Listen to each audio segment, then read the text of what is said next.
What's up, amigos? Today we're doing Raging Form Premium. I'm super excited. There's some minor updates that I want to show off and also explain some future stuff that could be used with this deck as well. So let's get right into it. Check out Dueling Guard's deck boxes, playmats, and binders, the great quality products that are anime based. They continually have more anime options becoming available. Use the affiliated link in the description for a 5% discount on your next purchase. So real quickly with the mindset, we still rely on Raging Form's rewritable skill. So essentially you get 3 Vanguard attacks pretty consistently, especially if you're going first 2. If you're going second, you could always stride into the Chainrancor, which copies the heart. And essentially that first attack is going to be triple drive, you're a stride, so you're a bit bigger. And then after that, it'll be normal Raging Forms writing it. Remember, you could write also Raging Fall or other Revenger grade 3s as well. And so Raging Fall is still really useful. It's also for those niche situations where maybe you're going through some disruptive play types of decks. So you could also write this as, going into stride and have a restanding Vanguard. Again, with Chainrancor copying the hearts, you can do that too and extend from there. And then once you get to the point with GB3, in either case, you have that guard restriction, assuming you have 3 grade 1s or greater, 3 grade 1s or more on the rear guard circle. So it makes it a lot harder for your opponent to guard as well. And so the rest of the Shadow Paladin G support is also phenomenal, which I'll discuss once I get to those cards. But I will say this with this deck, it really wants to be a more pure Revenger deck build, and I'll highlight as I get to certain cards what that means. Onto the grade 3s, we're playing 4 copies of Raging Form. You want to maximize on this guy. I actually picked up the SVRs, a super nice card, so if you can see it closely, you can kind of see it. It's on double sleeve too, but it's a really nice card. Just wanted to show that off. But essentially, like, you're able to generate 3 force markers, take advantage of that. Typically, I end up with 2 on the Vanguard circle, 1 on the rear guard, mainly because like you're still grade 3 in your twin drive, so you want to make your Vanguard scary as possible. So it's not something easy to guard with, and so that's why I go that way. And ideally, this deck wants to go first and set up Raging Form immediately, so you have 3 force markers to work with the rest of the game. And a lot of your gameplays just get better just having that already set up. The fact that you're retiring a bunch of rearguards in the process, more than likely you'll easily have Ritual 3 as well. So you'll have enough grade 1s in the deck, and then potentially if you guard it with grade 0s or you healed or something like that, you can actually do more Fessa the following turn pretty easily as well with this deck. To add to the consistency, we are playing 1 copy of Slay Hacks. Literally on right, Counterblast, discard something, and then write a Raging Form from your deck onto a Vanguard circle, and then this goes back to your hand essentially.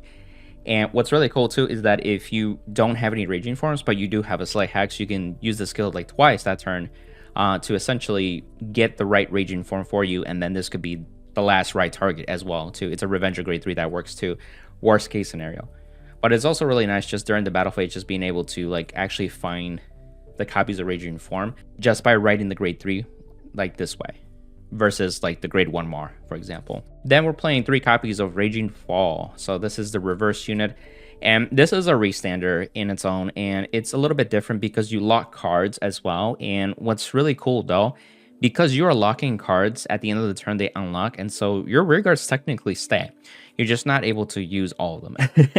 This could be useful against retirement type decks during your turn. So essentially you can retire your back row or lock your back row, and then your front row can just be beefed up units because it also gives power for each lock card that you lock, essentially plus 5k each time. So then you can have a restanding Vanguard with 2 rear guards, and if they blow something up on the side, then it doesn't really matter because you're still getting 2 Vanguard attacks and another rearguard swing, so you didn't lose too much. You could also use cards like Mana and Tartu to call grade 1s that naturally will either retire or go back to the bottom of the deck at the end of the turn, but because you locked them, they no longer have that association, so then now they just stay on board and you just have free fodder for the next turn for any retirement effects from your strides or maybe a Raging Form if you feel like that's the best fit after that. This is also a great card to when you write lastly with the Raging Form, so that way next turn when you do Chainrancor, you could potentially be on GB3 and you have advantage of not only having a restanding Vanguard, but also the guard restriction of making sure that each attack they have to guard 3 or more from hand. Then lastly for the grade 3s, we are playing 3 copies of the grade 3 heals. I am playing one of the Revenger heals to be able to countercharge essentially, and so you want to essentially have the grade 3s to be able to pitch, so that way you can stride, worst case scenario. The Raging Forms and the Raging Falls and even the Slay Hacks you want to keep in hand because you ride them from hand, or you need to superior ride them with Raging Form skill. So you need to keep them in hand and then use something else for stride fodder.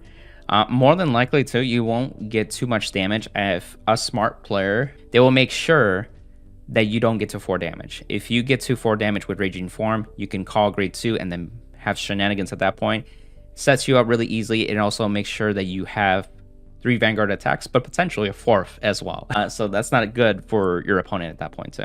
So you can use these to stay at low damage if needed to, or if your opponent's really trying to outright win, you can at least stay at 4 damage, so that way next turn you can pop off still without being at 5 damage as well. Onto the grade 2s, we are playing 4 copies of Dark Blast. This is essentially where you're able to do Raging Form skill twice to have 3 Vanguard attacks without being at 4 damage or more. When this unit is retired, you can counterblast 1 and call grade 1 Revenger, and then at that point, at the end of the turn, it'll retire. And so this is fine because essentially you'll call that 3rd rearguard that you need for the 2nd Raging Form skill.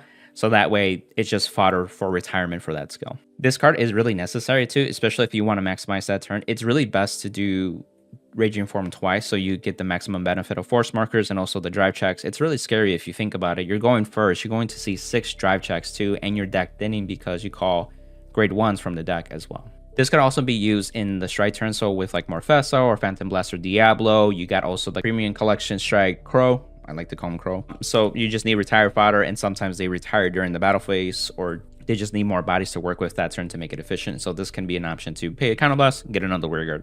We are also playing 4 copies of Mana. Mana is super important with this deck because whether it's placed on Vanguard or Rearguard Circle, you call a grade 1 right behind it, or in the column essentially. And so you could even call it on top of it if needed as well. And I'll talk about plays like that later on. But essentially, this is your free caller. You need bodies for Raging Form, so this is excellent card. It may be 8k, but your booster would just make it easily over 13k or 10k threshold at that point. Plus, you'll have a force marker, so you'll hit numbers of like 24 plus pretty easily as well. If you have an 8k booster, you'll make 26, which hits a magic number against History Collection decks as well. This is a phenomenal grade 2 to call with the Raging Form skill if you are at 4 damage or more. So that way you can get another rearguard to further retire and extend more attacks, like mentioned before. To help with more consistency of that, I still play 2 Tartus. This is very similar to Mana. However, this is restricted when it's placed from hand. So you can't just call it by Raging Form skill or other effects and get the effect. It has to be from hand. So that's why that card is not as flexible. It's also a Soul Blast 1. You have excess soul from Raging Form, but you have all the grade 1s that also fight for it. So use this at your discretion at this point. So I just moderate at that point as well. But you'll get a grade 1 or less Revenger from your deck, and you can place it anywhere in your Rearguard Circle. So sometimes I actually place this card behind the Vanguard and then place a grade 1 in the other columns just to set up a better feel at that point too. This is very useful when you're on the Raging Fall, and if you're on the Stride that inherits the Heart abilities, then you can lock this and maybe a Mana and then leave your grade 1 still unlocked, and also you have 3 or more grade 1s on the field, and at that point you have the full effect for that turn. Now, this is where I want to slow down in the video, specifically this card, Rukia. And so I want to give shout outs to both Crow and also do Card Fight. So what I was trying initially first was playing the Keter cards that we have, such as Dia Ruin and also Arfan. However, like with this deck, a lot of the grade 3 skills and grade 2s and grade 1s like require Revenger in the name. Whether it be the rearguard that you're retiring or also in the damage zone, such as like the grade 1 Mar. It's a special kind of blast that you need. And it's incredibly frustrating when you don't have a Revenger card that you really need in that moment. And the reason that I play like cards like Dear Ruin is because it helps with consistency. You can Soul Blast, grab anything from your soul essentially that you Soul Blasted, or your entire drop zone. And what's really cool for that card, I was getting Raging Form pieces, like the cards themselves, the grade 3s, and you can just be able to, like, I can do Raging Form easier, more consistently moving forward. It doesn't have to be a one-time deal, and I don't have to worry about, like, playing a Legion or something to recycle things. But it just, like, the synergy is not that great, and sometimes it contradicts. There's ways to get advantage in Raging Form, but it's not enough to have access, and sometimes you really need all the cards in your hand to still build a field and work with it. And if one of them is not Revenger, that can mean the difference of a win versus a loss too. So after playtesting and expressing my thoughts to both Crow and do Card Fight, they both expressed that Rukia is still the best option. And I kind of have a love-hate relationship. And the reason is because this card, when it's rolled upon, you get the skill, which is the top 3. You get add 1 same grade or less to your hand, which is great. when you do ride it, but there's no way to consistently ride it for sure. And then the rearguard circle is kind of meh. You only get 5k if you have a grade 1 in the same column. That also irked me. I wish it was just on the field in general. But essentially, you could make 23k numbers, which is nice. That's appreciated. It's free. What can I say? It's not a Counter Blast or a Soul Blast for that scale. And that's why I didn't like it at first, because it made you feel like you had to find this card and write it and hope for the best kind of deal. So, however, you can still mulligan pretty well and still get a number of games that you do ride this. And if the games you don't ride this, then you just miss out on one card, essentially. The other way to look at it, and I know Crow explained this to me, is that like this deck also makes, like this card specifically makes your high roll even more consistent and even better at that point too. And at that point, I'm like, oh, fair point. Because sometimes you have like the proper setup, but you're like one card away for something. And that could be like a body to retire. That could be like searching for the Raging Form copy that you need. You'll realize that this deck is combo piece reliant, and sometimes it feels like fragile too. So anything that helps with consistency is very much appreciated. And so this is very impactful in the early game as soon as you ride to grade 3, wherein you kind of need that extra card to work with, and then you can form your field and formulate your attack plan then. Onto the grade 1s, we're playing 4 Renault. It's just a phenomenal card, and if the attack that it hit, whether it attacked or it boosted, you could check the top 3, add a Revenger card, and then bottom deck the rest. This is super phenomenal because I do play grade 1 PGs that are Revenger. I do play the Revenger heal as well, so you could add a heal that way, and so you can G-guard easily for the next turn, and also a way to countercharge too. So you can have a lot of utility, but it also helps the consistency of finding Raging Forms, your Manas, your Dark Blast, etc. So great card overall. The second skill is that when it's retired by your card's ability, you can Soul Blast one, and your opponent chooses one of the rearguards and retires it. So this is nice because you're retiring your stuff, and it would be nice to get rid of some problem cards, or just like dwindle the opponent's resources much better, especially if they have something annoying on the field that you just want to easily get rid of while still focusing your efforts on their Vanguard. And this is phenomenal at that point. So just moderate the usage of the Soul, and you'll be fine with that. And when it comes to the Soul, Rakia is a prime suspect of Soul Blasting 2 to be able to revive a grade 2 Revenger in the same column. And so what this card does, essentially, at first I was kind of meh, because ideally like Soul Blast 2 for a grade 2, and the only thing is that it's in the same column. So if you use mana will call over a card, whether it be itself or over this card. There's some synergy that you can use this to get mana and then filter out another grade 1, and then you can also call this if you need to add to the grade 1 count in the drop zone too.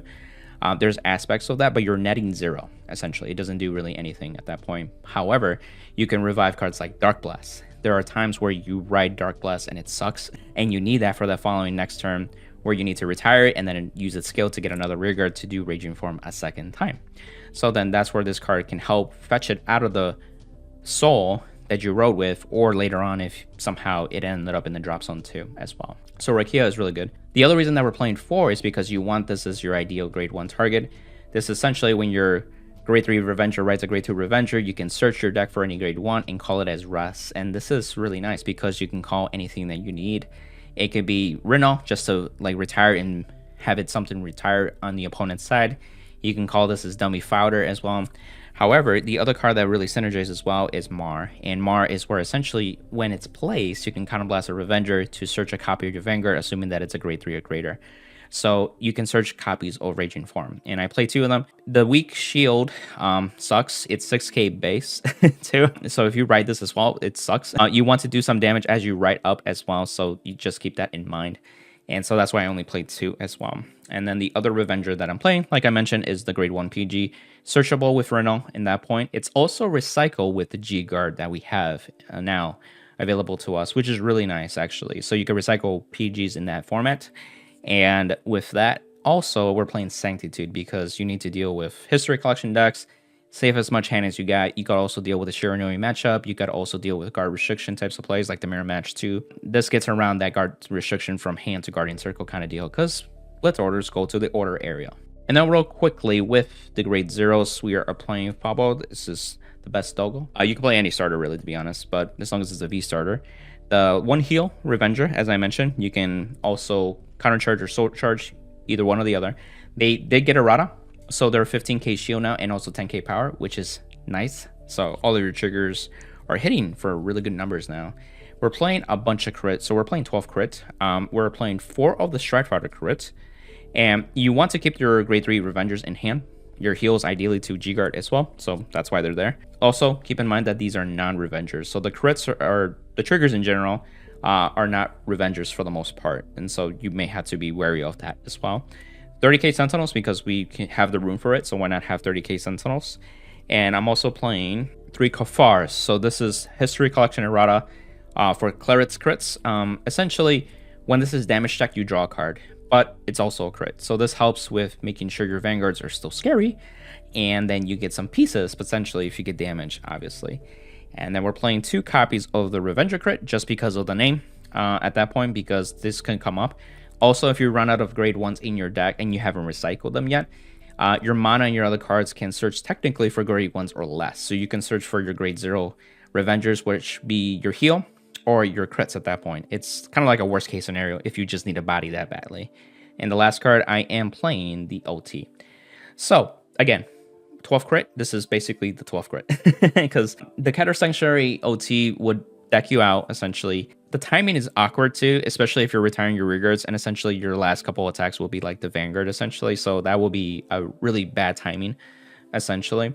So why not just have a trigger that was basically like a crit, and that's what the blue OT does. And also you get to add a card from your drop, and this is super helpful, and it's come up in playtesting where you can add a Raging Form copy if you do see this like in the first Raging Form attack or the second one and you really need another copy, and you're like, oh, would you look at that, I got one. And so I didn't get it from the drive check and try to pull a Ren from like the show when he did his drive checks to get the other copy, but the OT helps you get it from drop zone. And you can soul blast your grade 3s too to make sure that you have a Raging Form available in the drop zone ready to be picked up by this card. And so for the G zone, real quickly, you play Harmonics because you need the ticket shields. It also unlocks and stuff like that. It gives you damage if needed. You have 2 Chainrancors, and you can play a third one if you want to as well. Essentially, you just need cards to flip and then also just inherit the ability, and then GB3, you have the guard restriction. It's a really good card. What I find myself is that 2 is usually enough, and so I like to have the G zone for more like utility base or situational base or flexibility in that sense, but you could also easily make room for 3 copies too. It's a great card. I don't really need to talk more about it. 2 Morfessas, and Morfessa is also a great card because you can easily get to the Ritual 10 with its skill, and then of course retiring stuff with Raging Form skill over time. And you get to have your entire front row plus 15k and a crit. Not only that, you have 3 force markers that you can piggyback on top of that. So it makes it really, really hard for your opponent to guard. This can come up basically because you may not have the proper setup for Raging Form or for Raging Fall, or just how it is. And also like if you need to deal with a disruptive play, you can at least do a Morfessa as another alternative as well. And you draw cards in the process too. So you can also really benefit from the calls from Mana and Tartu to call bodies, and since those grade 1s will technically disappear, you could retire them, or you could retire the grade 2s and then use like cards like Rinnal as the attack hitters that like they basically have to guard everything, whether they die or like effects like Rinnal will trigger at that point, which give you more advantage. So it puts them in a weird spot. So for restanders, we are playing the Dark Knight Crow Crush. I call him Crow, and this helps you be a restander generically. It's triple drive, which is nice, but it does require you making sure your opponent doesn't retire 3 rearguards, so that could be situational, especially if your opponent's playing an Excel deck that fills up the board. That's why I only play 1. I've seen people play 2 or 3, but honestly, 1 is enough, and you also can fall back onto Raging Fall with Chainrancor skill on top of that. I also play the generic Spectral Blaster Diablo still. It's the most generic restander that we have. You Soul Blast 1, retire something, then it gets the red text, and then GB3 on at the end of the battle it attacked. You can kind of blast 2 and retire 2 cards. And so essentially it will swing for triple drive and then 1 drive. But it's easy to accomplish if you have the resources to. You can use a card like Dark Blast to Soul Blast 1 and retire it, and then you can Counter Blast then to call another rearguard to make enough bodies at that point. You will be using 3 Counter Blasts that turn, so just be wary of that. But there's other ways to play around. So again, this is like the worst case scenario generic strike that we have, and I just want to have 1 at least at that point too. We are also playing 2 copies of the Phantom Blaster Diablo. This comes up in really niche situations, and sometimes if you have nothing to work with, you can strike this and have a Counter Blast plus 10k in a crit. Simple as that. You can have some guard restriction behind it where if your opponent doesn't retire 3 or more rearguards, then they cannot call cards from hand to Guardian Circle for that battle. So that could be stealing a win at that point too. So I still play that just in case. It Persona flips as well.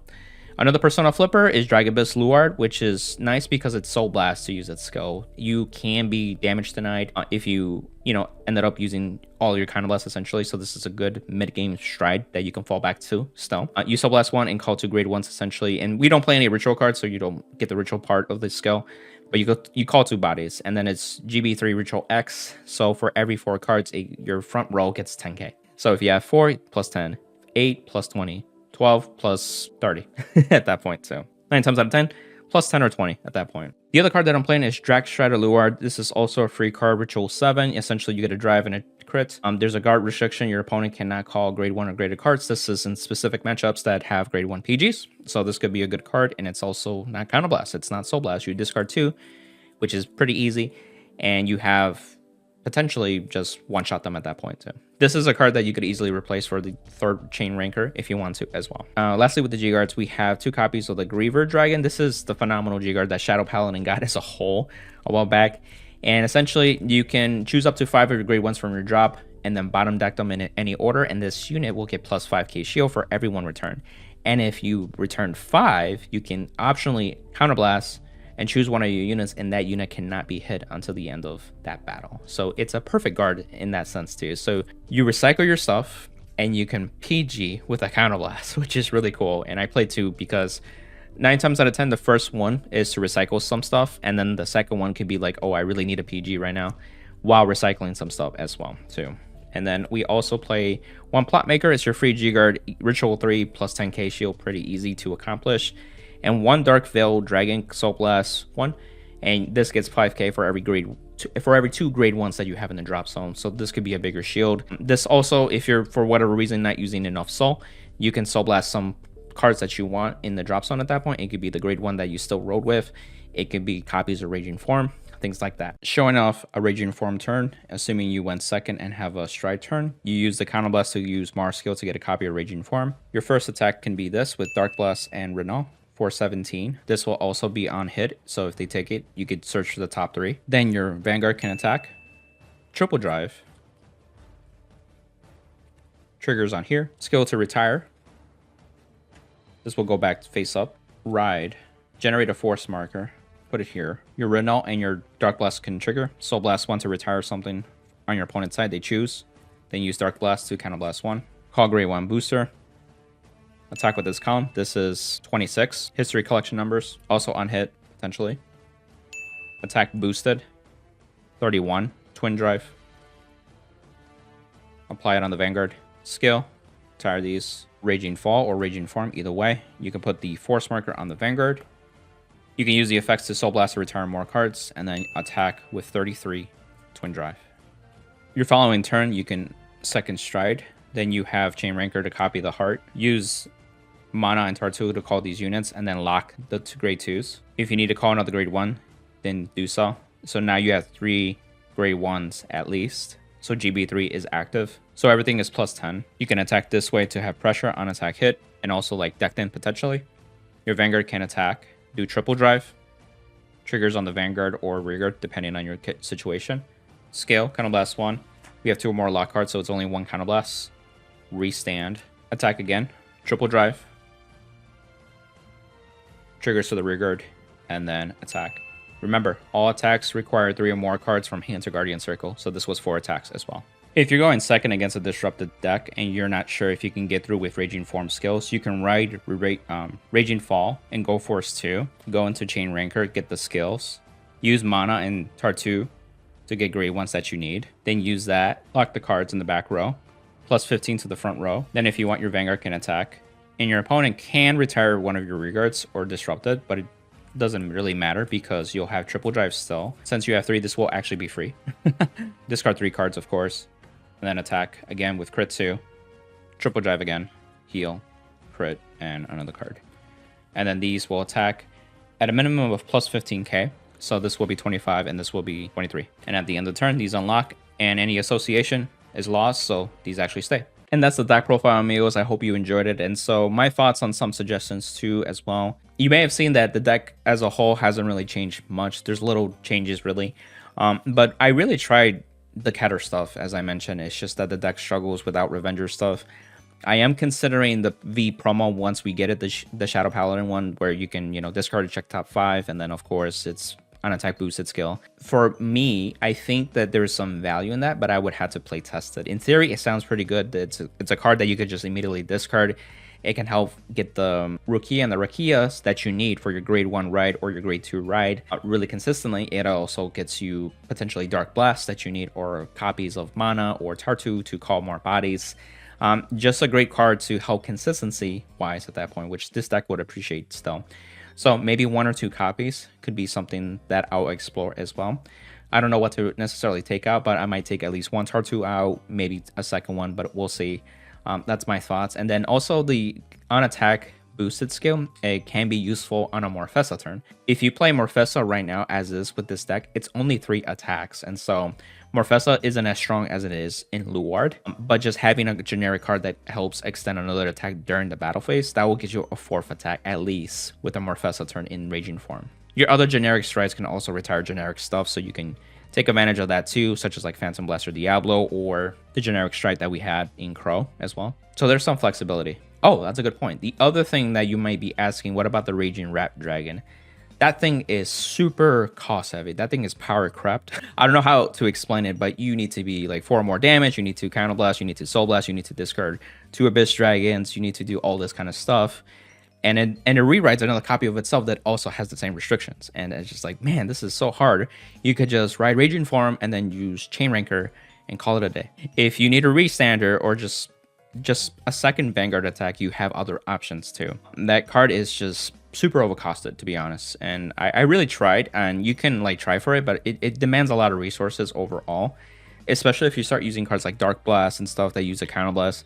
You can potentially see 2 to 3 counter blasts pretty easily wrap up, and that assumes you have the soul and also just the cards in hand that you're discarding for each time you use that skill as well. So that's my thoughts on it if you were just curious about that. Other than that, the deck is really fun actually to play. I still enjoy myself, so that's why I keep it up to date and also rarity bump where I want to as well. So I definitely recommend the deck if you haven't touched it in a while, or maybe want to pick it up too, or you already have a Luard deck and potentially you just need the Raging form cards. Also, if you're still prepping for BCS season, I still offer one-on-one coaching. Check out my MetaFi info. Just happy to help out where I can. If you want to support the channel, use the affiliate links with TCG Player, 50 card shop, trading card mint, card trader 0, and also check out Dueling cards, deck boxes, playmats, and binders to increase your anime swag.